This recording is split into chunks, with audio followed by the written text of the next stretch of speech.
Hi hello ನಮಸ್ತೆ ನನ್ನ YouTube ಫ್ಯಾಮಿಲಿಗೆ welcome back to Deepu's world Maski YouTube channel. ಹೇಗಿದ್ದೀರಾ ಎಲ್ಲರೂ? ನೀವೆಲ್ಲರೂ ತುಂಬ ಚೆನ್ನಾಗಿದ್ದೀರಾ ಅಂತ ಭಾವಿಸ್ತಾ ಫ್ರೆಂಡ್ಸ್, ನಾನಿವತ್ತು ಇಲ್ಲಿ ಕ್ಯಾಬೇಜ್ ಪಲ್ಯನ ಮಾಡ್ತಾಯಿದ್ದೀನಿ. ಬನ್ನಿ ಇವಾಗ ಕ್ಯಾಬೇಜ್ ಪಲ್ಯಗೆ ನಾನು ಏನೇನು ಇಂಗ್ರೀಡಿಯೆಂಟ್ಸನ್ನು ತೊಗೊಂಡಿದ್ದೀನಿ ಅಂತ ಒಂದು ಸಾರಿ ಹೇಳ್ತೀನಿ ನೋಡಿ. ಮೊದಲು ಕ್ಯಾಬೇಜನ್ನು ಭಾಳ ಸಣ್ಣದಾಗಿ ಉದ್ದುದಕ್ಕೆ ಹೆಚ್ಚಿಟ್ಕೊಂಡಿರಬೇಕು. ಭಾಳ ಸಣ್ಣದಾಗಿ ಆದಷ್ಟು ನಮ್ಮ ಕೈಲೇ ಎಷ್ಟು ಸಾಧ್ಯ ಇದೆಯೋ ಅಷ್ಟು ನಾವು ಸಣ್ಣದಾಗಿ ಹೆಚ್ಚಿಟ್ಕೋಬೇಕಾಗತ್ತೆ.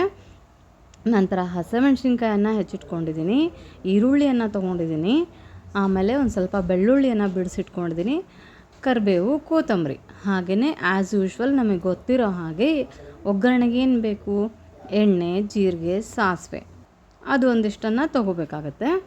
ಬನ್ನಿ ಇವಾಗ ಮೊದಲು ಏನು ಮಾಡಬೇಕಂತಂದರೆ ಕ್ಯಾಬೇಜನ್ನು ಚೆನ್ನಾಗಿ ಹುರ್ಕೋಬೇಕು. ಒಂದು ಪ್ಯಾನ್ಗೆ ಹಾಕ್ಕೊಂಬಿಟ್ಟು ಡೈರೆಕ್ಟಾಗಿ ನಾವು ಎಣ್ಣೆನ ಹಾಕಿಬಿಟ್ಟು ಆಮೇಲೆ ಫ್ರೈ ಮಾಡ್ಕೋಬಾರ್ದು. ಕ್ಯಾಬೇಜನ್ನು ನಾವು ಫಸ್ಟಿಗೆ ಯಾವತ್ತು ಕಡಾಯಿ ಬಿಸಿ ಆದ ನಂತರ ನಾವು ಕ್ಯಾಬೇಜನ್ನು ಅದಕ್ಕೆ ಹಾಕ್ಕೊಂಬಿಟ್ಟು ಸ್ವಲ್ಪ ಒಂದು 2 ನಿಮಿಷದವರೆಗೆ ಹಾಗೆಯೇ ನಾವು ಡ್ರೈ ಫ್ರೈ ಮಾಡ್ಕೋಬೇಕು.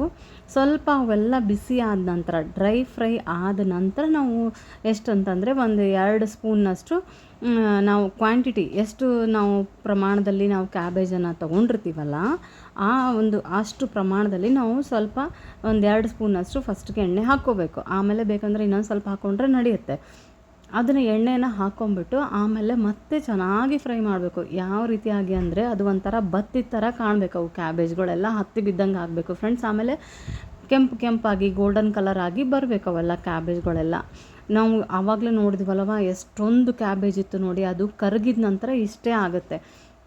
ಸೊ ಎಣ್ಣೆ ಹಾಕಿ ಅದನ್ನು ಫ್ರೈ ಮಾಡಿದ ನಂತರ ಎಲ್ಲ ನೋಡಿ ಈ ಥರ ಎಲ್ಲ ಚೆನ್ನಾಗಿ ಫ್ರೈ ಆಗಿದೆ. ಆವಾಗ ನಾವೇನು ಮಾಡಬೇಕು, ಅದನ್ನು ಒಂದು ಪ್ಲೇಟಿಗೆ ತಕ್ಕೋಬೇಕು. ಒಂದು ಪ್ಲೇಟಿಗೆ ತಕ್ಕೊಂಡ ನಂತರ ನಾವೇನು ಹುರಿದಿರ್ತೀವಲ್ಲ ಕ್ಯಾಬೇಜನ್ನು, ಅದೇ ಕಡಾಯಿಗೆ ಒಂದು 2 ಸ್ಪೂನಷ್ಟು ಎಣ್ಣೆನ ಹಾಕ್ಕೋಬೇಕು. ಒಂದು 2 ಸ್ಪೂನಷ್ಟು ಎಣ್ಣೆನ ಹಾಕ್ಕೊಂಡ ನಂತರ ಅದು ಕಾದ ನಂತರ ಅದಕ್ಕೆ ಜೀರಿಗೆ, ಸಾಸಿವೆ ಅದನ್ನೆಲ್ಲ ಹಾಕ್ಕೋಬೇಕು ನಾವು. ಜೀರಿಗೆ, ಸಾಸಿವೆ, ಆಮೇಲೆ ನೆಕ್ಸ್ಟ್ ಹಸಿಮೆಣ್ಸಿನ್ಕಾಯಿ ಕೂಡ ಅದರಲ್ಲಿ ಹಾಕೋದ್ರಿಂದ ಬೆಳ್ಳುಳ್ಳಿ ಅವು ಏನಾಗ್ತಾವಂದರೆ ಖಾರ ಮುರಿತವೆ ಫ್ರೆಂಡ್ಸ್. ಎಣ್ಣೆಯಲ್ಲಿ ಫ್ರೈ ಆಗೋದ್ರಿಂದ ಖಾರ ಮುರಿಯುತ್ತೆ. ಅದು ಏನಾಗುತ್ತೆ, ಮಕ್ಕಳಿಗೆ ಅಷ್ಟೊಂದು ಖಾರ ಅನಿಸೋದಿಲ್ಲ.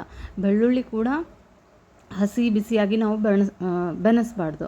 ಅದನ್ನು ಕೂಡ ನೀಟಾಗಿ ಚೆನ್ನಾಗಿ ಗೋಲ್ಡನ್ ಕಲರ್ ಬರೋವರೆಗೂ ಫ್ರೈ ಮಾಡ್ಕೋಬೇಕು. ಈಗ ಹಸಿಮೆಣ್ಸಿನ್ಕಾಯಿ, ಬೆಳ್ಳುಳ್ಳಿ ಅದೆಲ್ಲ ಫ್ರೈ ಆದ ನಂತರ ಸ್ವಲ್ಪ ಕರಿಬೇವು, ಕೊತ್ತಂಬರಿ ಅವನ್ನೆಲ್ಲ ನಾವೇನು ಹಾಕ್ಕೋತೀವಿ ಅವನ್ನೆಲ್ಲ ಹಾಕ್ಕೋಬೇಕು.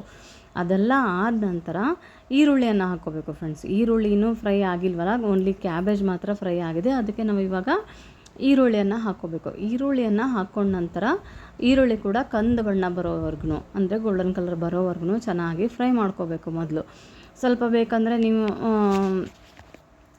ಡೈರೆಕ್ಟಾಗಾದ್ರೂ ಹೀಗೆ ಕೈ ಆಡಿಸ್ತಾನಾದ್ರೂ ಇರ್ಬೋದು. ಇಲ್ಲ ಅಂತಂದರೆ ಏನು ಮಾಡಬೇಕು, ಸಿಮ್ಮಲ್ಲಿ ಇಟ್ಬಿಟ್ಟು ಮೇಲೆ ಒಂದು ಪ್ಲೇಟ್ ಮುಚ್ಚಬೇಕು. ಒಂದು 2 ನಿಮಿಷ ಹಾಗೆ ಬಿಟ್ಟರೆ ಅವು ಚೆನ್ನಾಗಿ ಬೆಂದಿರ್ತವೆ. ಸೊ ಆವಾಗ ಎಲ್ಲ ಈರುಳ್ಳಿ, ಹಸಿಮೆಣ್ಸಿನ್ಕಾಯಿ, ಕರಿಬೇವು, ಕೊತ್ತಂಬರಿ, ಬೆಳ್ಳುಳ್ಳಿ ಇದೆಲ್ಲ ಚೆನ್ನಾಗಿ ಬೆಂದ ನಂತರ ನಾವು ರುಚಿಗೆ ತಕ್ಕಷ್ಟು ಉಪ್ಪು ಮತ್ತು ಅರಿಶಿನ ಪುಡಿಯನ್ನು ಹಾಕ್ಕೋಬೇಕು.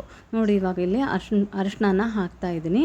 ನಮ್ಗೆ ಎಷ್ಟು ಬೇಕೋ ಅಷ್ಟು ಅರಿಶಿನ ಹಾಕಿದ ನಂತರ ನಾವು ರುಚಿಗೆ ತಕ್ಕಷ್ಟು ಉಪ್ಪನ್ನು ಹಾಕ್ಕೋಬೇಕು. ರುಚಿಗೆ ತಕ್ಕಷ್ಟು ಉಪ್ಪು ಮತ್ತು ಅರಿಶಿನ 2 ಕೂಡಿ ಹಾಕಿದ ನಂತರ ಅದನ್ನು ಕೂಡ ಚೆನ್ನಾಗಿ ಕೈ ಆಡಿಸ್ಕೋಬೇಕು ನಾವು ಹೊಂದ್ಗೂಡೋ ಥರ. ಎಲ್ಲ ಏನು ವೈಟ್ ಅನ್ನಿಸ್ಬಾರ್ದು. ಎಲ್ಲ ನೀಟಾಗಿ ಅದನ್ನೆಲ್ಲ ನಾವು ಹೊಂದ್ಗೂಡೋ ಥರ ಹಾಕ್ಕೊಂಡ ನಂತರ ಇವಾಗೇನು ಫ್ರೈ ಮಾಡಿ ಇಟ್ಕೊಂಡಿರ್ತೀವಲ್ಲ ಕ್ಯಾಬೇಜು, ಸೊ ಅದನ್ನು ಇದಕ್ಕೆ ಸೇರಿಸ್ಬಿಡ್ಬೇಕು. ಸೇರಿಸಿದ ನಂತರ ಈ ಈರುಳ್ಳಿ ಪ್ಲಸ್ ಕ್ಯಾಬೇಜು 2 ಕೂಡ ಚೆನ್ನಾಗಿ ಹೊಂದ್ಗೂಡೋ ಥರ ಕಲಸಿದ್ರೆ ಕ್ಯಾಬೇಜ್ ಪಲ್ಯ ರೆಡಿ ಆಗುತ್ತೆ. ನಾವು ಇನ್ ಕೇಸ್ ನಮಗೇನಾದರೂ ಹುಳಿ ಬೇಕಪ್ಪ ಅನಿಸಿದರೆ ಒಂದು ಅರ್ಧ ಸ್ಪೂನ್ ಅಥವಾ ಒಂದು 4 ಹನಿಯಷ್ಟು ನಿಂಬೆಹಣ್ಣನ್ನು ಕೂಡ ನಾವು ಹಾಕ್ಕೋಬೋದು. ನೋಡಿ ಫ್ರೆಂಡ್ಸ್, ಇಲ್ಲಿ ಎಷ್ಟು ಚೆನ್ನಾಗಿ ಬಂದಿದೆ. ಸೊ ಇದನ್ನು ನಾವು ರೊಟ್ಟಿ ಜೊತೆಗೆ ತಿನ್ಬೋದು ಮತ್ತು ಚಪಾತಿ ಜೊತೆ ಕೂಡ ನಾವು ತಿನ್ಬೋದು. ಸೊ ಫ್ರೆಂಡ್ಸ್, ಈ ಒಂದು ಕ್ಯಾಬೇಜ್ ಪಲ್ಯ ರೆಸಿಪಿ ನಿಮಗೆ ಇಷ್ಟ ಆಗಿದ್ದಲ್ಲಿ ದಯವಿಟ್ಟು ಲೈಕ್ ಮಾಡಿ, ಶೇರ್ ಮಾಡಿ, ಸಬ್ಸ್ಕ್ರೈಬ್ ಮಾಡಿ ಹಾಗೂ ಬೆಲ್ ಐಕಾನ್ ಮೇಲೆ ಕ್ಲಿಕ್ ಮಾಡಿದ್ರೆ ನಿಮಗೆ ನೋಟಿಫಿಕೇಷನ್ ಬರುತ್ತೆ. ಇದರಿಂದ ನಾನು ಅಪ್ಲೋಡ್ ಮಾಡೋ ಫಸ್ಟ್ ವಿಡಿಯೋ ನಿಮ್ಮದಾಗುತ್ತೆ. ಸೊ ಮತ್ತೆ ನಾನು ನಿಮಗೆ ನೆಕ್ಸ್ಟ್ ವಿಡಿಯೋದೊಂದಿಗೆ ಮೀಟ್ ಆಗ್ತೀನಿ. ಅಲ್ಲಿ ತನಕ take care, bye, have a nice day.